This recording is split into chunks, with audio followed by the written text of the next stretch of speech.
Moikka, mä oon Liisa ja tervetuloa katsomaan mun neuleaiheista videopodcastia. Toki teen muitakin käsitöitä, eli virkkaan paljon ja oon joskus ommellutkin ja huovutellut kankaita ja tehnyt muitakin huovutustöitä ja kransseja tykkään tehdä ja koruja ja nyt olen laajentanut myös noihin progress-keepereihin ja olen ajatellut alkaa tekemään myös noita silmukkamerkkejä.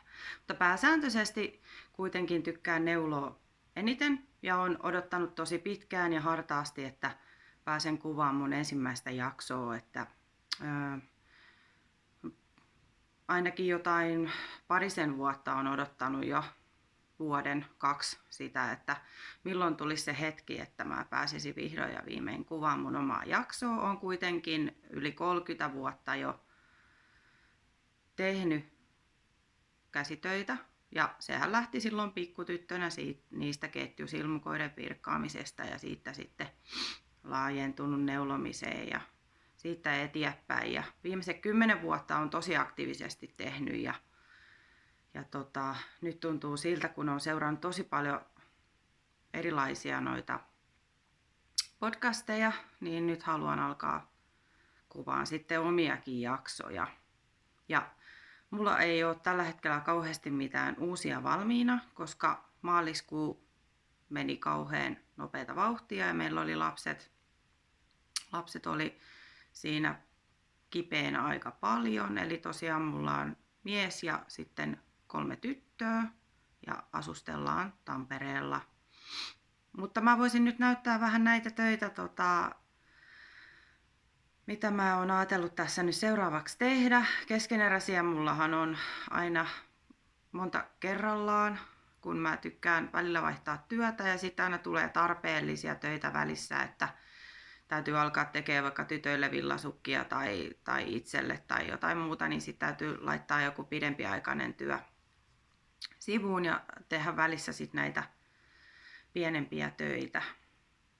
Eli mä voisin aloittaa nyt vaikka tästä.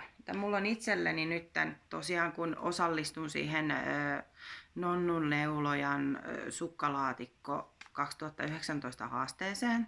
Tosin mä en näytä vielä mun laatikkoa, koska kaikki sukat, mitkä mä oon nyt saanut valmiiksi, on tullut suoraan käyttöön ja tarpeeseen, joten mun täytyy ottaa sitten vaan loppukiri loppuvuotta kohti. Ja mä näytän sitä laatikkoa teille vähän myöhemmin. Mutta tässä on nyt esimerkiksi tulossa mulle itselle tämmöset.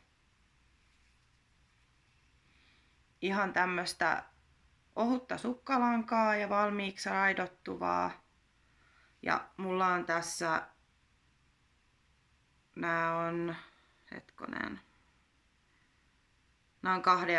2,5 Chiagon pyörät. Ja se on tämmöstä lankamaailmasta testiin ostettua Rock-nimistä lankaa. Eli tässä on 100 grammassa 420 metriä. Ja tuntuu tosi kivalta ja ohuelta ja tosi kiva tehdä. Sitten mä oon mun esikoiselle, koululaiselle. Hän aina valitsee itse langat, mistä haluaa, että mä teen ja ne värit. Tosiaan on sukkaa alkanut tekemään ja siihen tulee näitä 2 eri arvettaa. Hän on ihastunut arvettalankaan, on pehmeätä, menee kenkään kuin kenkään ja tuntuu hyvältä ja kaikki meillä tosiaan niin tytöt tykkää käyttää tosi paljon villasukkia ja käyttää sisälläkin. Mullakin on aina villasukat jalassa, että normaalia sukkia kauheasti omistakaan. Ja tosiaan nämä sukat mä oon tehnyt näillä, teen tosi paljon loppaamalla, mutta sitten mulla on nämä kantikkaat. Nämä tuntuu tosi hyvältä käteen. Ja nytten ensimmäinen on vielä viimeistelemättä ja kastelematta, mutta ensimmäinen sukka on tämän näköinen. Eli hän halusi, että muuten on tuommoista pinkin lilaa, tai mitä toi nyt sitten onkaan, fuksiaa, ja sitten tulee vain yksi isompi palkkiraita tähän kohtaan. Ja nämä on tosiaan koossa 36, ja tossa on resorina ihan yksi nuri ja oikeet takareunasta. Ihan normaali sukka muuten. Ja siihen tosiaan täytyy vielä kaveri tehdä valmiiksi. Vähän kahvia. Tämä on mun yksi lempikahvimukeista.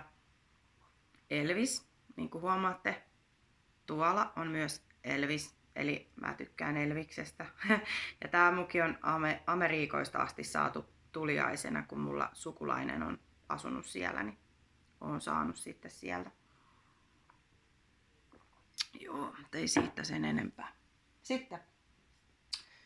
Sitten tosiaan nyt olisi tarkoitus alkaa tekemään taas mun keskimmäiselle tytölle uusia villasukkia ja sitten sille nuorimaisellekin.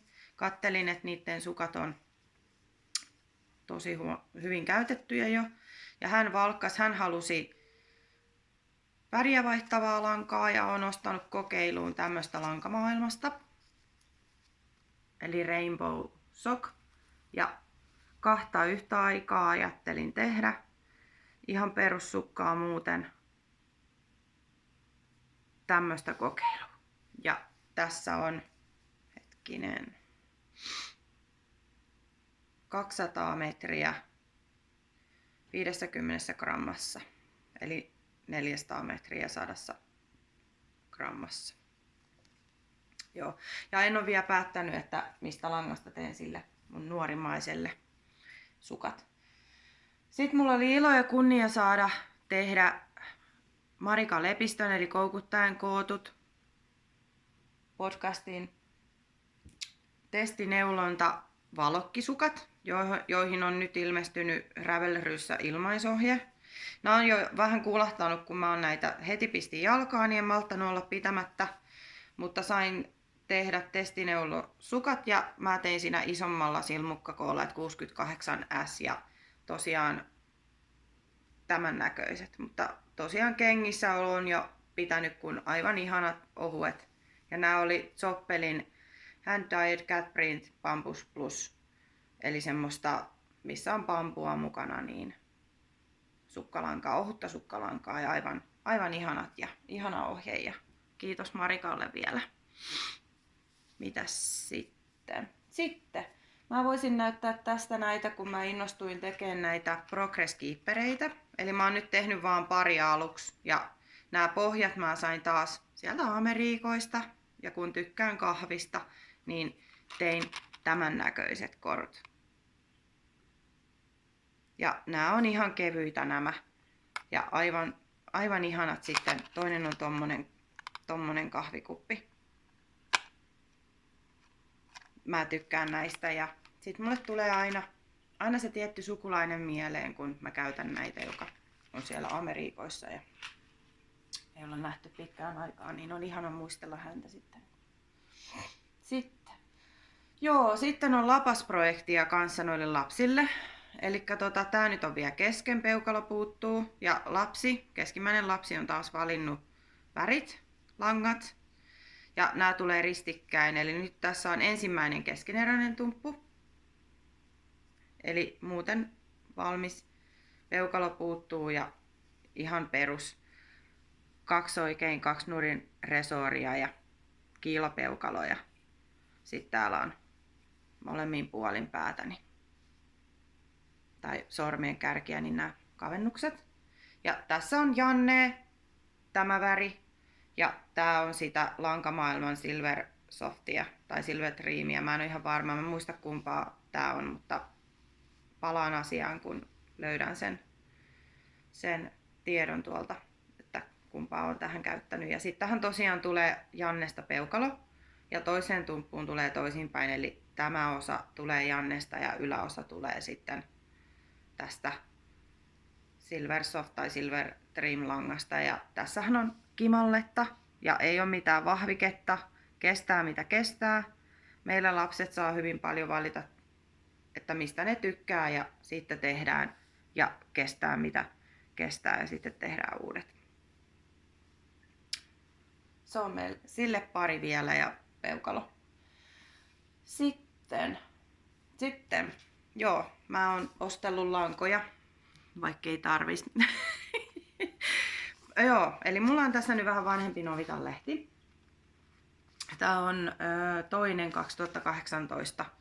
Tämä tykkään tehdä vanhemmistakin lehdistä ja kattelen paljon inspiksiä ja yleensä niistä tulee kuitenkin sit mun näköisiä, että ei tule ihan sen näköisiä kuin ohjeissa, mutta kattelen just niinku silmukkamääriä ja mallia ja mikä olisi niinku kivan näköinen. Eli teen markettilangoista, eli Novitasta ja kaupunkilangasta, mutta sitten teen myös käsin värjätyistä langoista ja lankamaailma on niinku se mun lempikauppa täällä päin, missä mä tykkään käydä. Sieltä tykkään sitten ostaa kokeiluun, mitä uutuuksia heille on tullut, mutta sitten tilailen ja kädentaitomessuilta ostelen sitten kokeiluun myös erilaisia käsipärjättyjä. Tämmöisen ajattelin tehdä ja tähän mä oon ostanut sitten langat. Nyt kesäksi ajattelin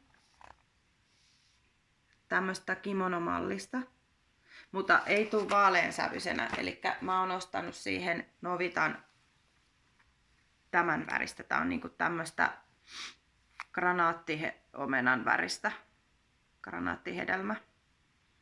Eli tää on Novitan wool-cottonia ja tässä on 50 grammassa 112 metriä. Ja merinovillaa 55% ja 45% puuvillaa. Ajattelin kokeilla, miltä tuntuu. Ja DK-vahvusta. Tätä en ole vielä ollenkaan aloittanut, että vasta sain nämä langat.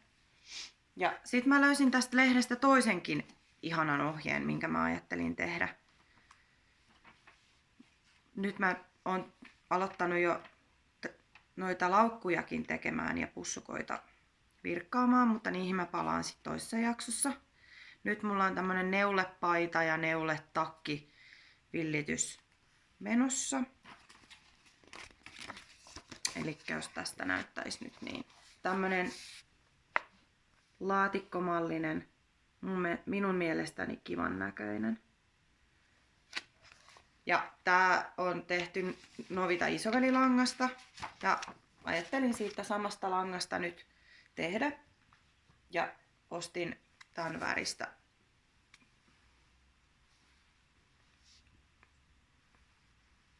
Tää on tämmöstä niin kuin, ei oranssia, vähän niin kuin hunajaa.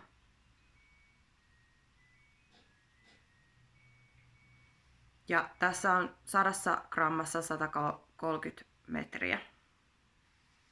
Ja ihan on villaa 75% ja 25% polyamidia.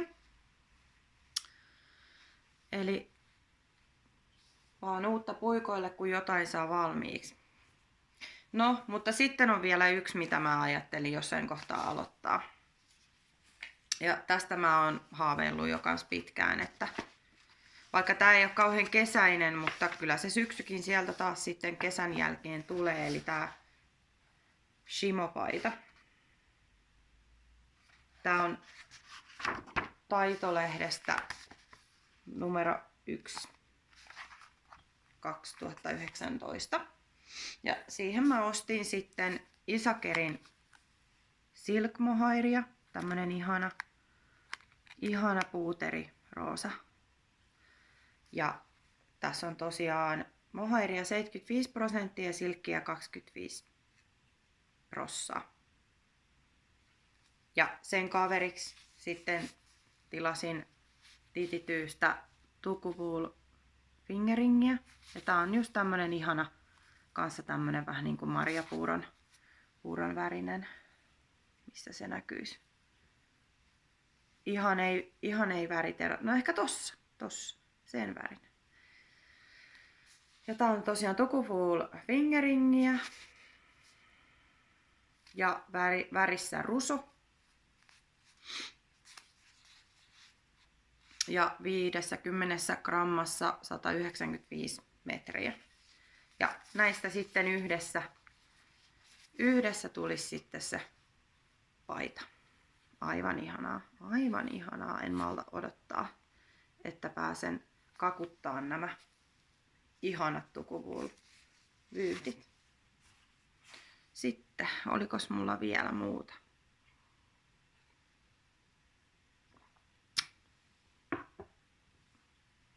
Ei taida kauheasti olla tässä kohtaa, koska mun täytyy tehdä töitä valmiiksi, mutta tätä mä voin näyttää. Tää on tää muistaakseni Heidi Alanderin tää rysäettoshuivi. Ja tähän tosiaan ostin silloin messuilta, kädentaitomessuilta, niin Tukuvuul lankaa. Mulla on omat värit tässä, että piti jo 3 väriä, eli pohjaväri olisi aina sama, mutta mulla on tässä niin kuin 2 pohjaväriä. Mutta halusin tehdä vähän erilaisen ja oon tykännyt tosi paljon.